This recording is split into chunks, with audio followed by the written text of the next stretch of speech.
Good morning. How you all doing out there in YouTube land these days? Well, things look a little different. I want to thank my great neighbor for taking away a lot of this junk. Very, very nice of him to do that, and I sure do appreciate it. Today's video is about frustration of trying to find oil-based wood preservative. Here in the state of Connecticut, you have to drive out of state in order to get it, and I'm not about to do that. My long-distance driving days are over.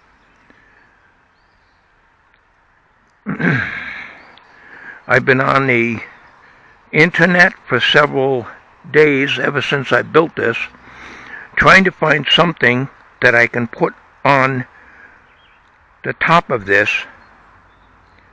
Now, what I did put on it is boiled linseed oil, which is what I've been using, but I'm also reading that boiled linseed oil is organic and promotes fungi. I don't know. I tell you, you think you got the right thing, you listen to some people. There's pros and cons on it. There is something about using boiled linseed oil and turpentine. Yeah, you can't get turpentine anymore.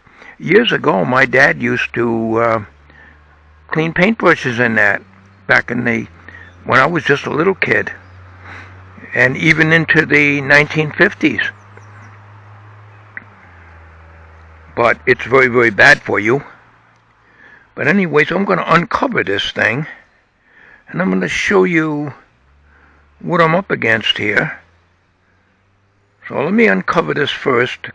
We're supposed to have a beautiful sunny day. The trees are blooming and sun is going to be out all day, but I think the rest of the week is going to suck. And I bought, put down tight to this, and this wood is wet. This wood is wet. It was bone dry when I put the tarpaulin on. It's not porous. It's a brand new tarpaulin.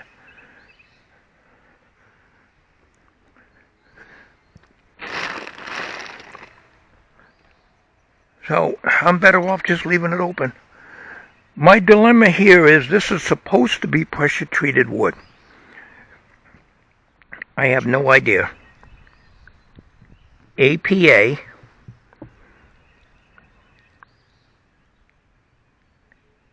But I can't read the rest of that. So I wanted to leave this open to air out. And my dilemma is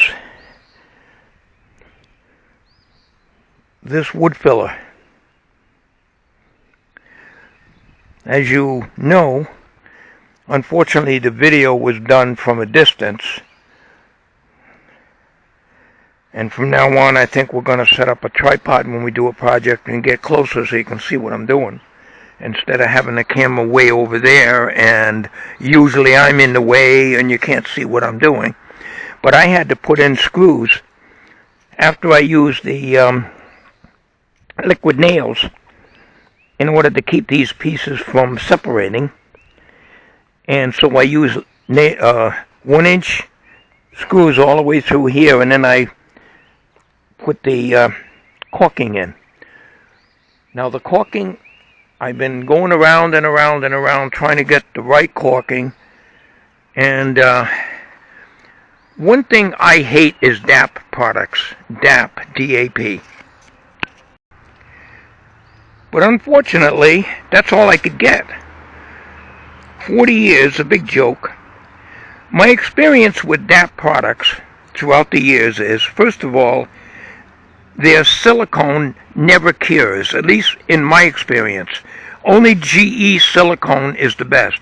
This is latex caulking, which I hate latex. I like oil-based products. But anyways, this is supposed to be paintable after 30 minutes.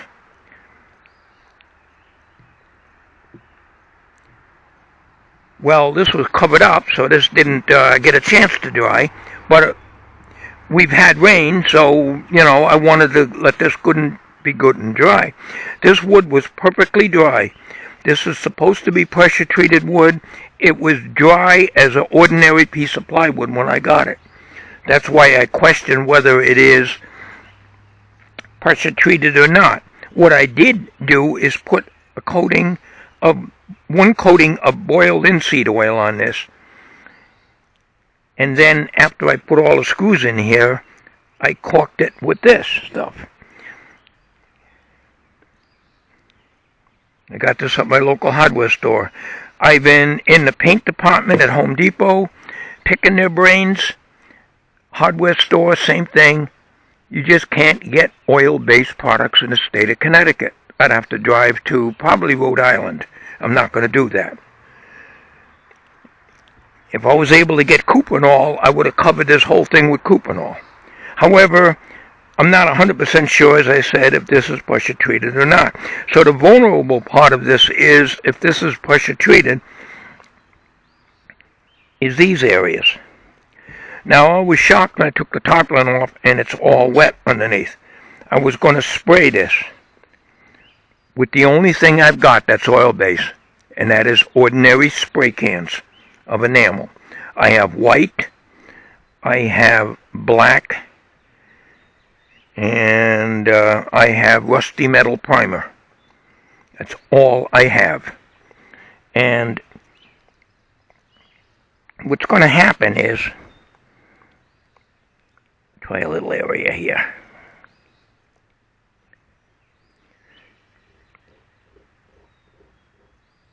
See that? Comes off. That's why I don't like DAP products or any of this caulk.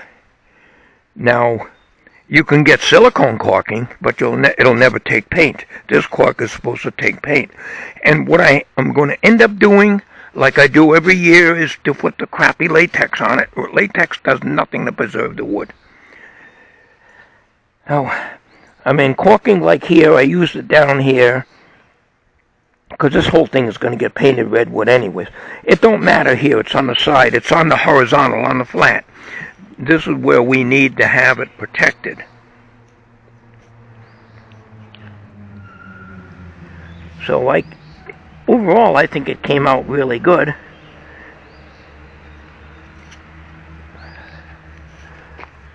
Double layer of 1/2 inch.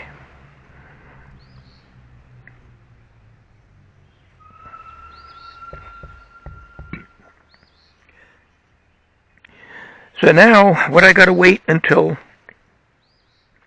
later today, and I'm going to show you what options I have, because I've been over and over and over with the stores. I only can deal with my hardware store and Home Depot. It's out of my way to go to Lowe's, which is double the distance, and they're not going to be any different. You're just not going to get it. I can get an oil-based primer at over $20 a quart, but that's not a wood preservative, they told me. But it is an oil-based primer, and I figured maybe to hit these spots, but I can't do it now because the damn wood is wet. It's going to dry out. It's going to be warm today. It's going to be in the 70s, and we're going to take advantage of that. But this is very, very, very damp. And it was not that way when I got it. I thought the tarpaulin would keep it dry, but obviously, and it was tightened down good with the clamps. I thought the tarpaulin would keep it, but obviously, it don't keep it dry. Alright, so I'm going to get out the paints that I have, and I'll show you what I might do. Whatever I put on here, it's going to look like hell, because if I put white spray paint on it, because that's all I got, it's going to be very noticeable. I just wanted to hit the center here and hit each one of these areas, but it's got to dry out first, and I may have to wait till late this afternoon to paint it, and then I want to put the tarpaulin on, and maybe I won't put the tarpaulin on, because if it's going to stay wet under the tarpaulin, why put tarpaulin on it? I'll be back. Well, here's what I have to work with, other than a couple of cans of latex paint. I was reading that when you put boiled linseed oil on it, one of the fellas that work at Home Depot used to do house painting with his dad, and he said that he wipes down everything with mineral spirits, which is right here, paint thinner, mineral spirits, and then proceeds to paint. But that was in the good old days when you can get oil-based paint. Okay. Now, I was tossing all kinds of ideas around as to what to do, because I'm at my wit's end here, and I can't go driving out of state to get the stuff that would really work, because otherwise this thing is only going to last a few years and it's going to rot out again. However, if it's pressure treated, it should outlast me, and I'll be dead in worm food by the time that rots out. So what I have is good old oil base. This is oil base. All spray cans, to my knowledge, is oil base. I was going to take and spray these areas, not the whole bench, just where the caulking is, because the caulking, when it gets wet again, can be scraped off. That's why I don't like DAP products, DAP. I don't like them. I've never had good luck with any DAP products. The only caulking that really worked good was silicone, but you can't use silicone in here because it won't take any paint. So I got black spray paint. I got rusty metal primer. I've got satin, Rust-Oleum white paint. And I got an ordinary cheap can, not much left, but it probably would do these spots here. Ordinary spray paint. Then I've got what I bought to patch up the front porch and to make over the little thing that goes on top of the air conditioner to keep the tree droppings from going into the air conditioner. I made that off camera. Some latex house paint. This is very good stuff. Now, I was thinking maybe I can take this and hit these places too. It is house paint, and it's very, very durable and good, but it is not oil-based. So I got that option. My other option would be to just hit these spots with good old WD-40 in here. And then the last option would be to wipe the whole thing down with paint thinner. But I think just wiping this down with paint thinner will probably take off some of the boiled linseed oil, which is supposed to protect the wood. That's what I understand it to be. But a lot of times you get these, you do a Google search on boiled linseed oil as a wood preservative, and it's telling you tung oil. Well, I'm not going to go out and buy tung oil. And some of them are saying vinegar. I don't know. I don't really know. I hate to experiment. I never had this problem years ago. I've always used Cuprinol or Cabot's decking stain, good old oil-based products. They work. As I said, spray cans are oil-based, the oil-based paint. I would think if you put enough of them on there, enough spray on here, it would soak in. But I only need to be concerned with these spots here. I don't want, when it rains, I don't want these to come out. This is the workbench, and I'm going to be banging on it and do everything else. And once these come out, then it promotes rot, if this is not pressure treated. Again, I don't know if it is. I was told by 3 different people, including the cashier, when it rang out as pressure treated. So I'm going to take their word that it is. I have never in all the years bought pressure treated plywood that was bone dry. When I built that thing back in 1988, the screen house, and put those, that's 1/2 inch pressure treated plywood, and it was heavy, it was wet when I put it down. This was bone dry, and it had a good side and a knotted side. The knotted side is down, of course.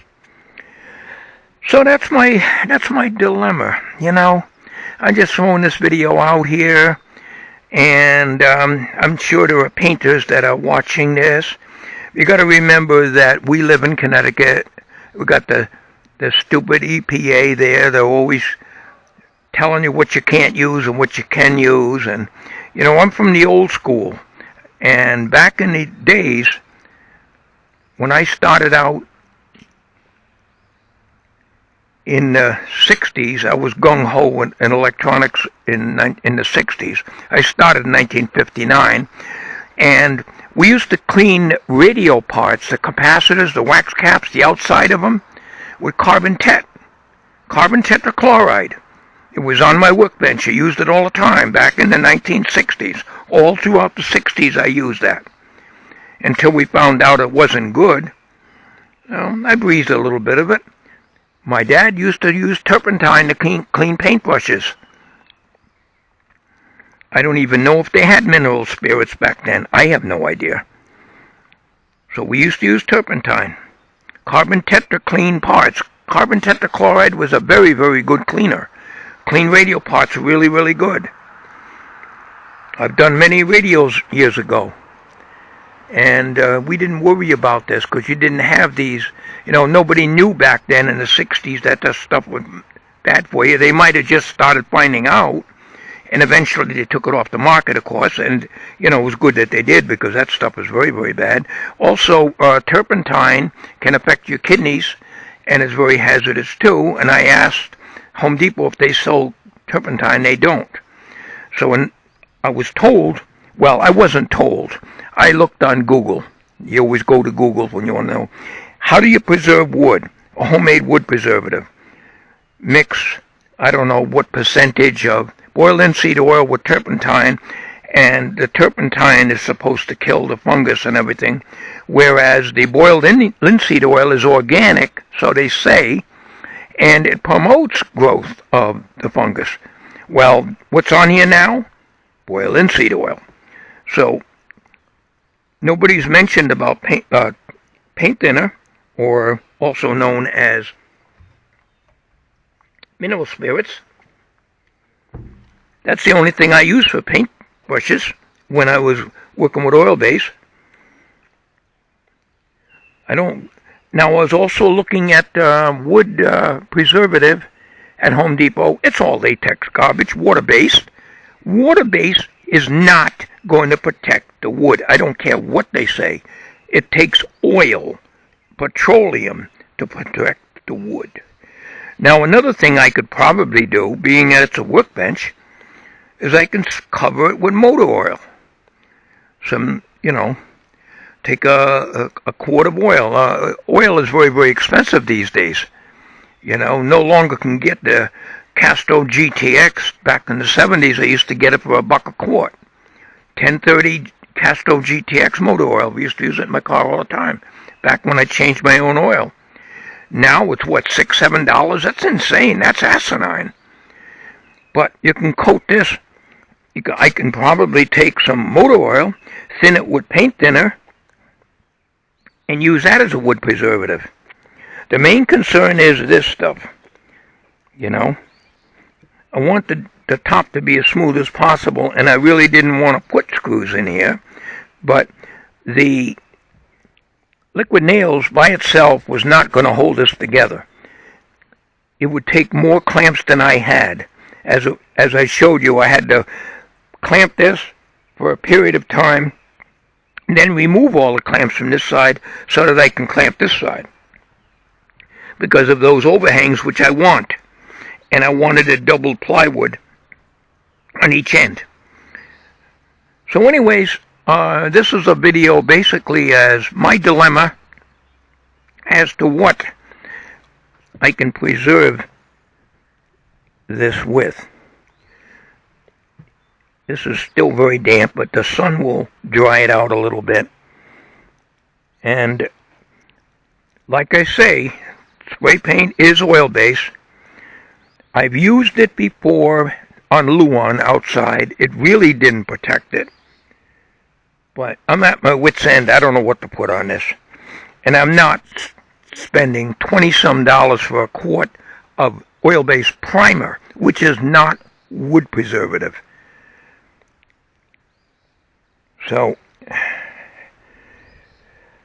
That's the story, because my driving days are over, going 50 miles, 100 miles and stuff. Those days are gone.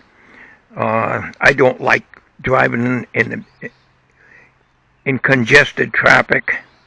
I'm a country boy, and I like driving the country roads. The roads I'm familiar with.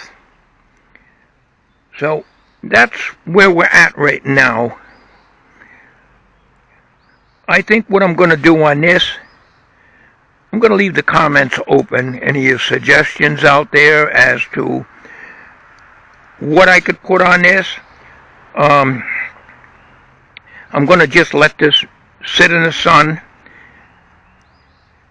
and I'll upload this video. And later today, I may hit these with one of these. I think I'll probably just use the spray. It's going to look like hell with black spray on it. It's going to look not so bad with the white spray. But I can feel this right here. This is soft. Now, when I was using the liquid nails down the middle here, it was squeezing out, and I used a spatula and smoothed it out.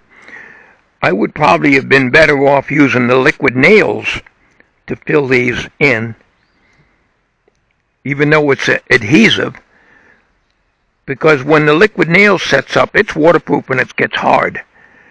The DAP does not. The DAP will stay hard until it gets wet, and then it softens up again. It doesn't get all that soft, but it does get enough that it's not durable. This is soft right here. I can feel it. These are a little deeper here, so I drove some screws down in the, because this is the seam here. You know, I want a good workbench, and I want it to last, and that's basically what it is. Okay, so as I said, I'm going to leave these comments open.